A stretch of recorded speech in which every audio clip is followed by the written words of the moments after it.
Hey everyone, it's Mental Massage with Dr. Phyllis Hubbard, and today I want to share with you one of my favorite mantras. It is, allow the stress to move through you without getting stuck in you. Allow the stress to move through you without getting stuck in you.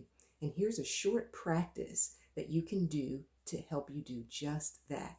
What I want you to do is to sit up straight and breathe slowly and deeply in and out.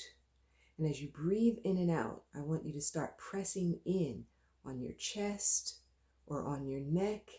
And I want you to keep pressing until you find a spot that is tense. Ooh, there's my spot right there, right there.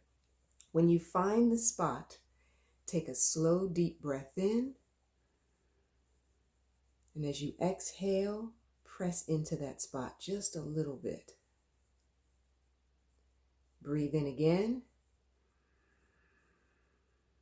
And as you exhale, press into the spot just a little bit more.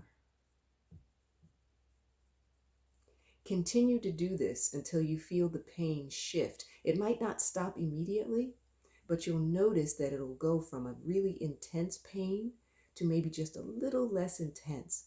And if you have time, take even more time and breathe and breathe and breathe until you really feel a shift in that pain. And then come back to it a little bit every day, and you'll notice that you'll be able to move that tension right out of your body. Take care, be well, and be radiant.